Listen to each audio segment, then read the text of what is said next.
1995 CR250's, nothing's better than one of them, other than having 5 at one time. Check it out right now.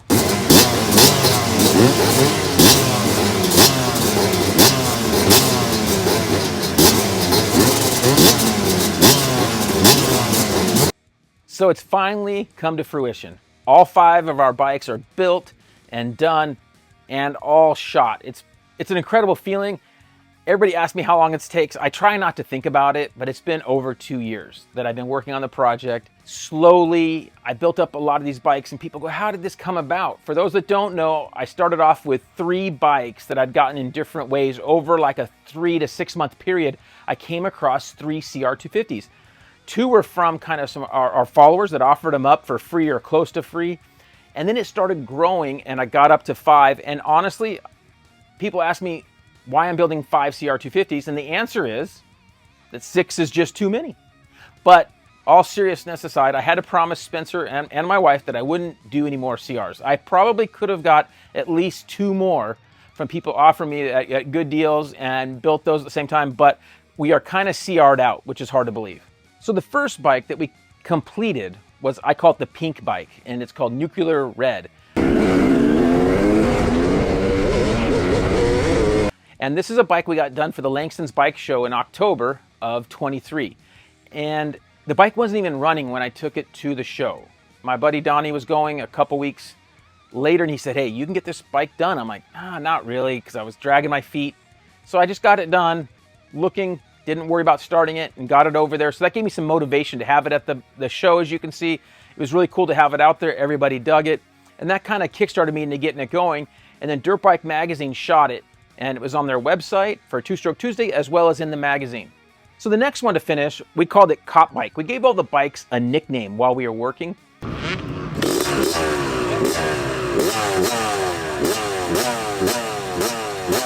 And we called it Cop Bike because it was black and white. We kind of had black and white plastic on it. It didn't have any graphics on it. And it had a silver frame, which just came out incredible. San Diego Powder Coating called it Bangle Silver. And as you can see, this bike, along with all the bikes, Decal Works just knocked it out of the park with the graphics, as well as Moto Seat to make a seat cover that matched. It's just insane how cool this thing came out. And this one's for Whiskey Throttle Media, David Pingree, and we were able to take this thing out to Cheney Ranch, and we shot it out there with them, and it came out really cool. And you can check out the whole story at Whiskey Throttle Media. We'll have links in this video below. This bike also has a lot of the black anodized pieces from Sano Metal Finishing we did, who helped us with all the bikes on the metal finishing and Cerakoting. The next one is the number 120.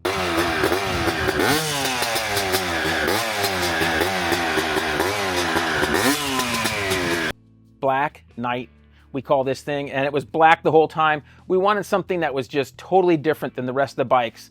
And this thing is definitely different. Very custom looking with a black frame, all black plastics. A lot of this plastic's all still available. Clark Manufacturing makes a black tank. We got the white tank on the other bikes. This one has a black tank.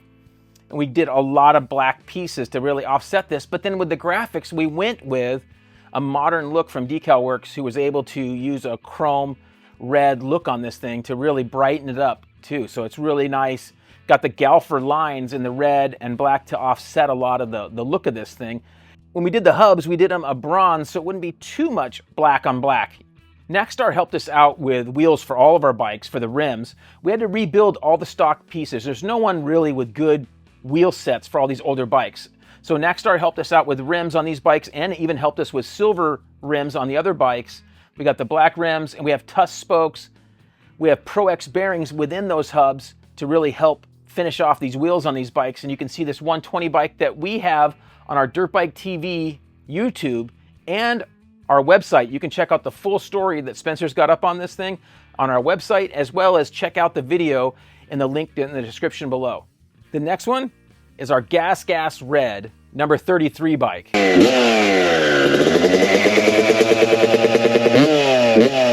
That's really cool. Now, I joke around that this is the red that Honda should have been using the last 20 years. It's got a really cool look. I like this Gas Red on our newer bikes. So I said, let's do the frame like that.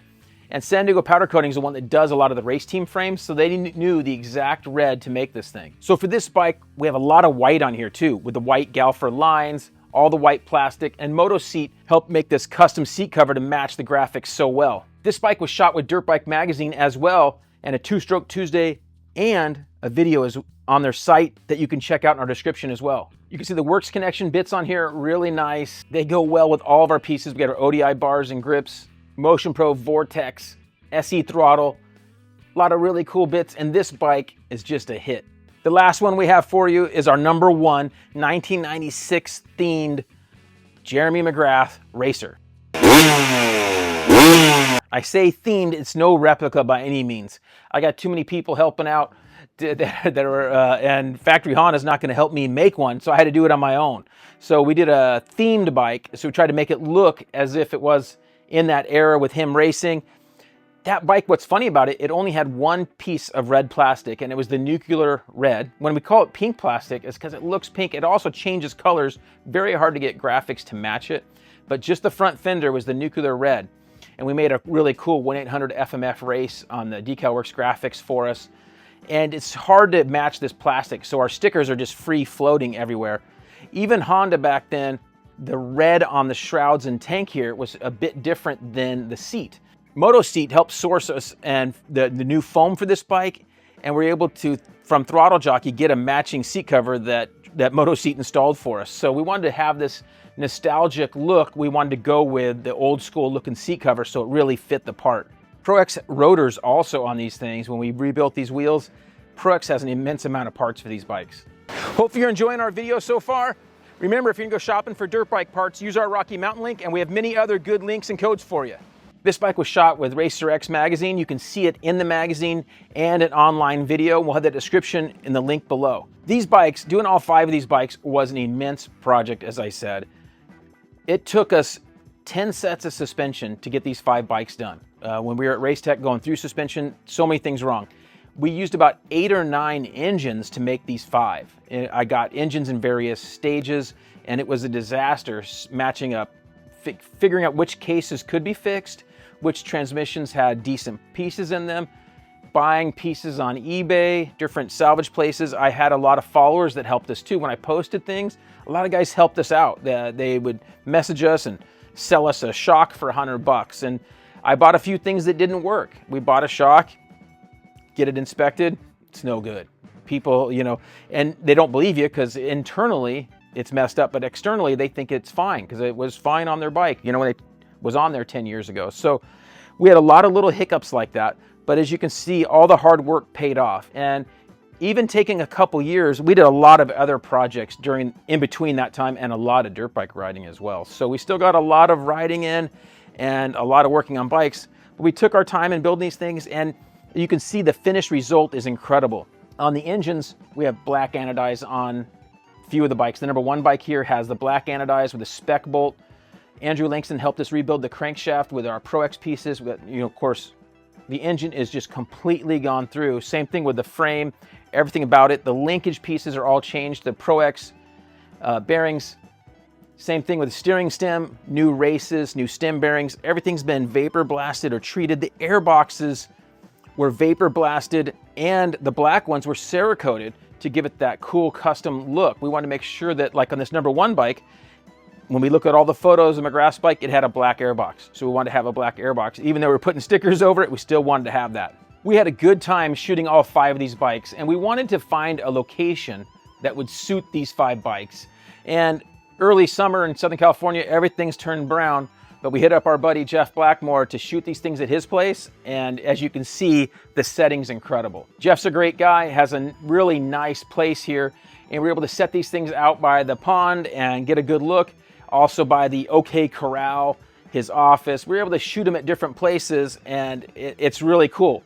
One of the next cool things we did was we kind of drag race each of these bikes up and down his driveway. Since we're not going to hammer these things on the track, we're going to keep them new looking, because we figure if I was keeping them, I probably wouldn't ride them on the track. Whoever ends up with these bikes, I think most guys are going to want them for their man cave. If they want to ride them and race them, it's going to be up to them.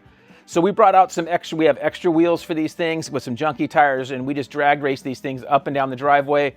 Had a fun time doing it, checking out each bike. They all run incredibly well.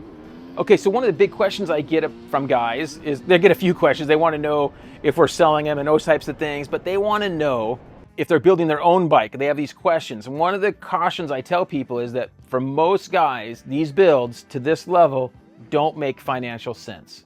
Unless you can get the bike for just a few $100s, or you already have the bike in the family, it was your uncle's, your dad's, or somebody.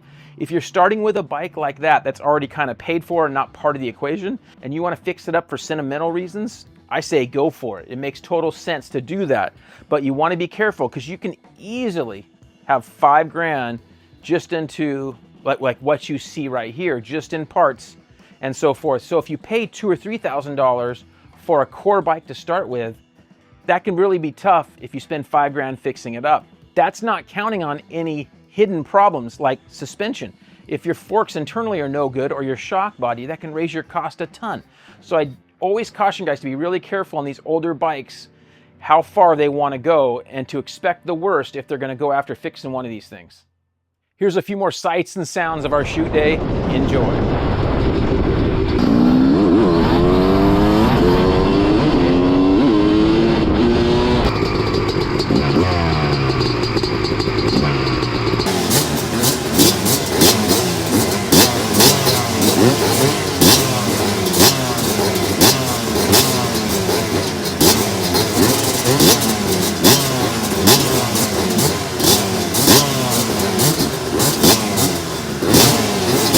Hopefully you enjoyed all that.